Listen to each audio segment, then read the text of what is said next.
Hello guys, welcome back in मासूम Ghani academy channel. आज हम इस वीडियो में क्या पढ़ने वाले हैं, नेचर ऑफ मैनेजमेंट। कि मैनेजमेंट क्या है, management as a science treat करे कि management as a art treat करे। प्रबंध को क्या विज्ञान के रूप में माने, क्या प्रबंध को एक कला के रूप में माने। आज इस वीडियो में जानेंगे और समझेंगे। जैसे कि पता है आपको, management as a science means प्रबंध को एक विज्ञान के रूप में मानने से पहले, जानने से पहले हमें क्या समझना पड़ेगा, साइंस।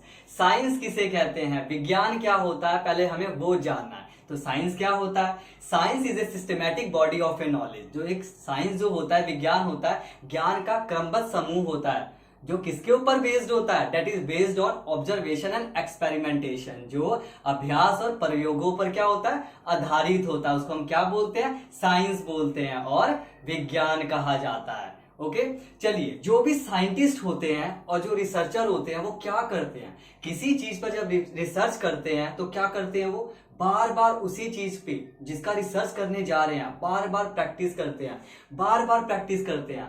और बार बार प्रैक्टिस करने के बाद जिसका वो रिसर्च कर रहे हैं और उसका रिजल्ट सेम आ रहा है तो क्या हो जाता है, वो रिजल्ट एक यूनिवर्सल लॉ बन जाता है जो हर जगह लागू होता है, हर जगह क्या होता है, एप्लीकेबल होता है। मैं आपको एग्जाम्पल से रिलेट करूंगा। कैसे? आपने नाम सुना होगा न्यूटन का। न्यूटन एक बहुत बड़े साइंटिस्ट थे जिन्होंने किसको जन्म दिया था, ग्रेविटेशनल फोर्स का बताया था कि गुरुत्वाकर्षण बल क्या होता है। इन ईयर 1687 सन 1687 की बात है। एक दिन वो सेब के पेड़ के नीचे बैठे हुए थे तो क्या हुआ, सेब टूट के उनके नीचे आके गिर गया। वो सोचने लगे ये सेब कैसे पेड़ से टूट के नीचे आया, सेब उठ के ऊपर क्यों नहीं गया। वो सोचने लगे। उन्होंने क्या किया, सेब को उठाया, एक बार सेब को ऊपर फेंका, दोबारा सेब नीचे आ गया, दोबारा सेब को उठाया, दोबारा सेब ऊपर फेंका, दोबारा सेब नीचे आ गया। तीसरी बार उन्होंने यही किया, सेब को उठाया और दोबारा सेब नीचे आ गया। मीन्स वो क्या कर रहे थे, वो बेस्ड ऑन ऑब्जर्वेशन और एक्सपेरिमेंटेशन मीन्स बार बार अभ्यास और प्रयोग कर रहे थे कि ऐसा क्यों हुआ, क्या कारण था कि ऐसा हुआ। तो रिजल्ट क्या आ गया, पृथ्वी के गुरुत्वाकर्षण बल के द्वारा ऐसा हुआ कि सेब एक टूट के नीचे आया, दोबारा ऊपर फेंक रहे हैं तो पृथ्वी के गुरुत्वाकर्षण बल के कारण क्या हुआ, सेब बार बार नीचे गिर गया। Because of earth gravitational force के कारण वो सेब नीचे गिरा। तो किस चीज का जन्म हुआ, बार बार एक्सपेरिमेंटेशन करने से ग्रेविटेशनल फोर्स में गुरुत्वाकर्षण बल के बारे में पता चला। तो साइंस क्या होता है, जो based on observation and experimentation के ऊपर बेस्ड होता है, मीन्स अभ्यास तथा प्रयोगों पर आधारित होता है। और जो भी एक्सपेरिमेंटेशन करके एक लॉ निकला है, एक यूनिवर्सल लॉ बना है, वो क्या होता है, हर जगह लागू होता है। जैसे मैंने यहां लिखा है यूनिवर्सल एप्लीकेबल मीन्स सार्वभौमिक, जो हर जगह लागू हो, एक जगह नहीं। मान लीजिए वो ग्रेविटेशनल फोर्स निकल के आया, हम इंडिया में रह रहे हैं, इंडिया में सेब का पेड़ है, अगर नीचे सेब गिरता है हम उसको उठा के ऊपर फेंकते हैं तो पता चल गया क्यों हो रहा, due to because of gravitational force, because of earth gravitational force के कारण ऐसा हुआ। यही सेब अमेरिका के लोग क्या करते हैं, नीचे टूट के गिर जाता है, उसको उठा के ऊपर फेंकते हैं तो वहां भी तो यही बात निकल के आएगी कि सेब नीचे क्यों गिरा, because of earth gravitational force, पृथ्वी के गुरुत्वाकर्षण बल के द्वारा ऐसा होता है। तो यूनिवर्सल एप्लीकेबल का मतलब क्या होता है, जो भी लॉ बन गए, जो भी डेरिवेशन निकल के आ गए, वो हर जगह लागू होते हैं। चाहे कोई सा भी स्टेट हो, कोई सी भी कंट्री हो, हर जगह उसको क्या करना पड़ता है, फॉलो करना पड़ता है। जो थर्ड पॉइंट है, cause and effect relationship means कारण है प्रभाव से संबंध विज्ञान। जो भी कुछ निकलता है, जो भी बार बार ऑब्जर्वेशन और एक्सपेरिमेंटेशन से निकलता है, वो उसका एक कारण भी हो सकता है, कारण के साथ, कॉज के साथ इफेक्ट भी बताता है। कैसे?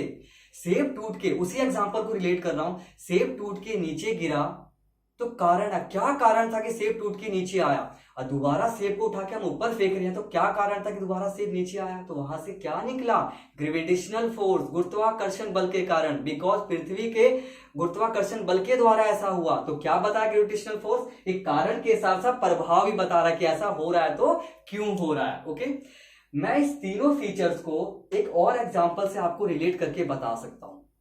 जैसे पैरासीटामोल की गोली है, जब पैरासीटामोल का मेडिसिन जब बना होगा तो क्या हुआ होगा, बहुत सारा उसके ऊपर ऑब्जर्वेशन हुआ होगा, एक्सपेरिमेंटेशन हुआ होगा, बार बार अभ्यास, बार बार उस पर प्रयोग किए गए होंगे, तब जाके उसका क्या मेडिसिन बना होगा, किसी साइंटिस्ट ने मेडिसिन बनाया होगा। ऐसा क्यों बनाया होगा मेडिसिन, क्यों बना हो मेडिसिन, फीवर को ट्रीट करने के लिए आप जानते हो मेडिसिन बना।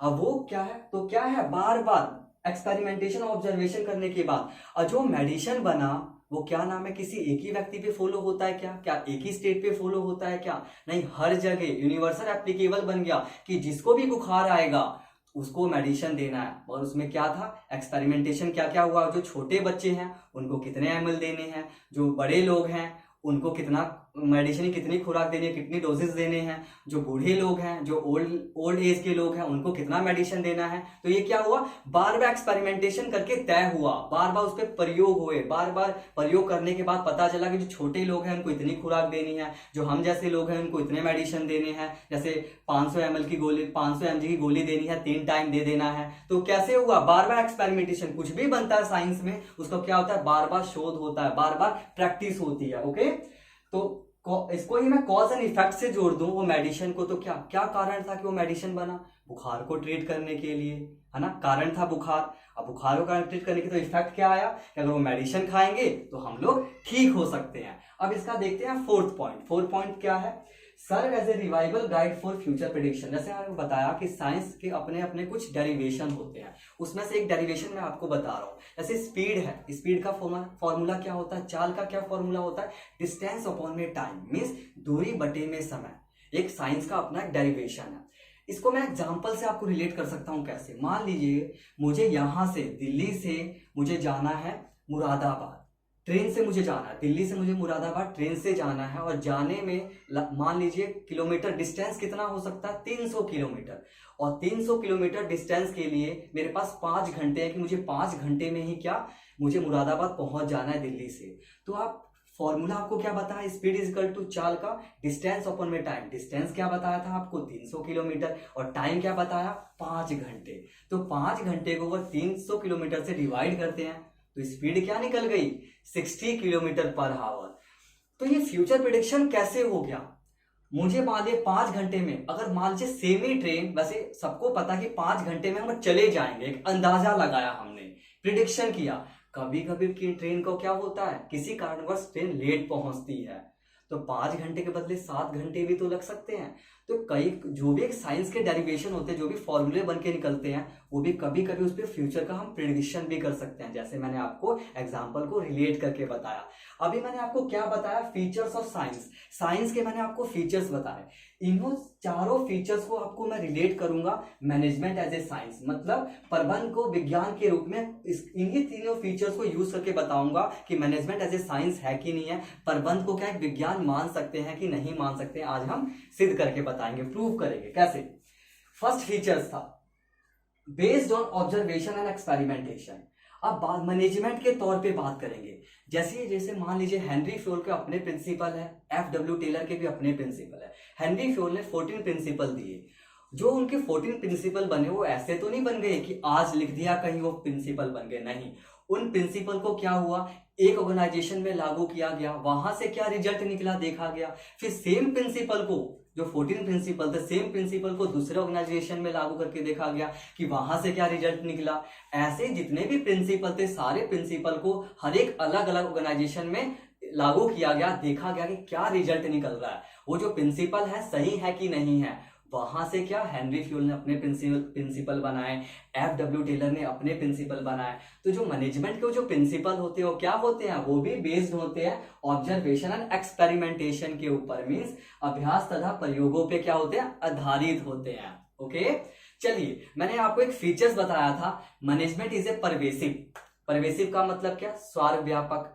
जो मैनेजमेंट का जो फंक्शन है, चाहे फीचर्स हो, क्या हर जगह लागू होता है, मींस यूनिवर्सल एप्लीकेबल होता है। जो प्रिंसिपल जो बने होते हैं, ये थोड़ी ना कि एक ही मैनेजमेंट में लागू होगा, जो बड़ा मैनेजमेंट है उसमें ही लागू होगा, छोटे मैनेजमेंट में लागू नहीं होगा, ऐसा नहीं। जो भी मैनेजमेंट के प्रिंसिपल होते हैं वो क्या हर जगह लागू होते हैं, परवेसिव होते हैं, जिसको हर जगह लागू करना पड़ता है, means it is applied on all types of organization. हर ऑर्गेनाइजेशन में क्या करना पड़ता है, उसको लागू करना पड़ता है। कैसे, मान लीजिए साइज के हिसाब से ऑर्गेनाइजेशन कैसे हो सकता है, मैंने आपको बताया था साइज मतलब स्मॉल साइज बिजनेस हो सकते हैं, लार्ज साइज बिजनेस हो सकते हैं, और मीडियम साइज बिजनेस हो सकते हैं। वहां भी क्या वो यूनिवर्सल होता है, लागू करना पड़ता है मैनेजमेंट के प्रिंसिपल को। अब मैं बात करता हूँ लेवल के हिसाब से, top level manager, medium level manager और लोअर लेवल मैनेजर के जो ऑर्गेनाइजेशन होते हैं, वहां भी लागू करने पड़ते हैं मैनेजमेंट के प्रिंसिपल। और सेम बिजनेस प्रॉफिट की बात आती है, profit earning business, non profit earning business, तो वहां भी मैनेजमेंट के प्रिंसिपल क्या होते हैं, लागू होते हैं, जो क्या होते हैं, परवेसिव मींस यूनिवर्सल एप्लीकेबल। जो भी प्रिंसिपल बन गए, जो भी रूल्स बन गए, जो भी रेगुलेशंस बन गए, वो क्या करना पड़ता है, हर जगह लागू करना पड़ता है। यूनिवर्सल होता है मींस सर्वव्यापक, हर जगह। अब कॉज एंड इफेक्ट रिलेशनशिप से आपको बताऊंगा, उसमें से जो भी प्रिंसिपल बने वो क्या बताते हैं, कारण के साथ साथ प्रभाव बताते हैं, मींस कॉजेस के साथ साथ इफेक्ट बताते कि ऐसा क्या हुआ। उसमें से मैं हेनरी फ्योल के एक प्रिंसिपल लेके आपको रिलेट करूंगा, कैसे, एग्जांपल के तौर पे मान लीजिए authority and responsibility Henry Fayol का प्रिंसिपल है। इस प्रिंसिपल में क्या कहा गया, ऑथोरिटी मीन्स प्रोवाइडिंग पावर, मतलब किसी इंडिविजुअल को पावर दे देना, किसी चाहे ग्रुप ऑफ इंडिविजुअल को पावर दे देना। और रिस्पॉन्सिबिलिटी मीन्स जो पावर दी है, काम के साथ साथ, पावर के साथ साथ जिम्मेदारी भी देना। किसी व्यक्ति को हम अथॉरिटी देते हैं और रिस्पॉन्सिबिलिटी नहीं देते हैं, जिम्मेदारी नहीं देते, तो क्या वो ढंग से काम कर पाएगा, क्या नहीं, वो क्या करेगा, मिसबिहेवियर दिखाएगा, उस काम को ढंग से नहीं करेगा, इंटरेस्ट लेके काम नहीं करेगा। जब इंटरेस्ट लेके काम नहीं करेगा तो जो भी मैनेजर के जो टारगेट होंगे, जो सेट प्लान्स होंगे, क्या अचीव कर पाएगा, नहीं। ये सारी बातें कहाँ डिपेंड होती है, वर्कर के ऊपर। एक ऑर्गेनाइजेशन में वर्कर किस तरीके से काम कर रहा है, सबऑर्डिनेट किस तरीके से काम कर रहे हैं, तो क्या अथॉरिटी के साथ साथ रिस्पॉन्सिबिलिटी भी देना चाहिए, मीन्स कॉज के साथ साथ इफेक्ट भी, मीन्स कारण के साथ साथ परिणाम का भी पता चलना चाहिए। आपको मैंने ये ऑर्डर दिया है, ये प्रोडक्शन करना है आपको, मैंने आपको सारी अथॉरिटी दे दी है, पावर दे दी है कि आपको कहाँ से रॉ मटेरियल लाना है, कहाँ से कौन सी चीजें लानी है। इसके साथ साथ रिस्पॉन्सिबिलिटी लेना भी आपकी जिम्मेदारी है। अगर आप इस काम को ढंग तरीके से नहीं कर पाओगे तो जो मैनेजर का गोल्स है हम अचीव नहीं कर पाएंगे, और मैनेजर अपने गोल्स अचीव नहीं कर पाएगा तो आपके जो भी पर्सनल ऑब्जेक्टिव होंगे वो आप भी अचीव नहीं कर सकते हैं। तो क्या दोनों मिलना चाहिए, अथॉरिटी के साथ साथ रिस्पॉन्सिबिलिटी। मान लीजिए अथॉरिटी तो दे दी, पावर दे दी, बट रिस्पॉन्सिबिलिटी नहीं दी।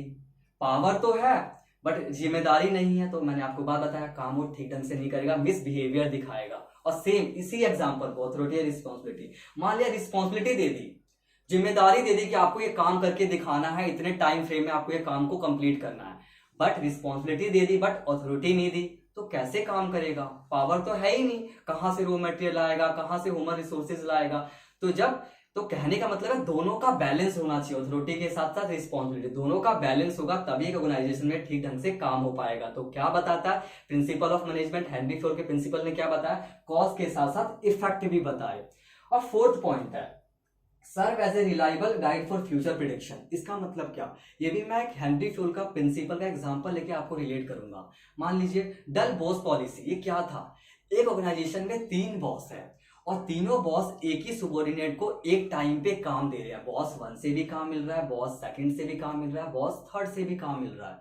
तो क्या वो सबऑर्डिनेट जो भी वो वर्कर है, क्या वो तीनों बॉस का एक टाइम पे काम कर पाएगा, क्या नहीं कर पाएगा, नहीं कर पाएगा। क्यों, उसको समझ ही नहीं आएगा कि मुझे किस बॉस का सबसे पहले काम करना है, और इन्हीं चक्कर में फंस के क्या होगा, सब कुछ काम जो भी मैनेजर के प्लान सेट हैं, जो भी वो गोल्स अचीव करना चाहता है वो नहीं कर पाएगा। जब सबऑर्डिनेट के ऊपर प्रेशर रहेगा कि अरे हम किसकी बात माने, अगर बॉस 2 की बात मानते हैं तो बॉस 1 गुस्सा हो जाएगा, बॉस 1 की बात मानते हैं तो बॉस 3 गुस्सा हो जाएगा, चाहे 2 गुस्सा हो जाएगा। इस चक्कर में क्या होगा, जो भी मैनेजर के गोल्स होंगे वो कंप्लीट नहीं हो पाएंगे। तो क्या ये फ्यूचर प्रिडिक्शन ही बताता है प्रिंसिपल ऑफ मैनेजमेंट कि हम इस प्रिंसिपल को फॉलो करेंगे। अगर प्रिंसिपल कहीं भी अगर दुविधा आती है, कहीं भी अगर दुविधा में फंस गया मैनेजर, तो क्या करता है, प्रिंसिपल ऑफ मैनेजमेंट को फॉलो करता है, जो भी उनके प्रिंसिपल है लागू करता है ऑर्गेनाइजेशन में और देखता है। तो प्रिंसिपल ऑफ जो मैनेजमेंट होते हैं हम नेक्स्ट चैप्टर में पढ़ेंगे बहुत ब्रीफली तरीके से कि 14 प्रिंसिपल ऑफ हेनरी फ्योल के प्रिंसिपल थे वो क्या कहते थे, बट यहाँ मैं आपको शॉर्ट फॉर्म में बता रहा हूँ। तो जो भी मैंने आपको बताया, क्या प्रिंसिपल का जो डल बॉस पॉलिसी थी, तो एक टाइम पे एक बॉस से ही काम मिलना चाहिए इंडिविजुअल को, तो क्या काम को रुचि करेगा और जो भी मैनेजर गोल्स हैं तो आसानी से क्या कर सकता है, अचीव कर सकता है, जो भी टाइम सेट हुआ है वो पूरा कर सकता है। तो आज मैंने आपको क्या किया, पहले तो मैंने आपको बताया features of science. Features of science बताने के बाद उसी फीचर्स को लेके, विज्ञान के विशेषताएं को ही लेके मैंने आपको किससे रिलेट कर दिया, मैनेजमेंट एज ए साइंस से। अब इतना कुछ पढ़ने के बाद क्या निष्कर्ष निकलता है, क्या कंक्लूजन निकलता है कि क्या हम मैनेजमेंट को साइंस मान सकते हैं कि नहीं मान सकते, क्या प्रबंध को विज्ञान के रूप में मान सकते हैं कि नहीं मान सकते, और जानते और समझते हैं क्या है मैनेजमेंट इज ए साइंस। हाँ, हम प्रबंध को विज्ञान के रूप में मान सकते हैं but not a complete science, but वो कंप्लीट साइंस नहीं है। क्यों नहीं है, ये यहाँ पे ह्यूमन बिहेवियर को देखा जाता है। क्यों not a complete science? Because क्योंकि इन्हें मैनेजमेंट डील्स विद, मैनेजमेंट किसको डील्स करता है, प्रबंध किसको डील करता है, ह्यूमन बिहेवियर का। ह्यूमन बिहेवियर कैसा होता है, जिसको हम प्रिडिक्शन नहीं कर सकते, मींस अनप्रिडिक्टेबल होता है, जिसको हम प्रिडिक्शन नहीं कर सकते। So management is a consider to be, तो हम मैनेजमेंट को क्या मान सकते हैं, बिहेवियर साइंस, या उसको एक सॉफ्ट साइंस भी कहा जाता है। मींस मैनेजमेंट साइंस तो है but not a complete science. Okay.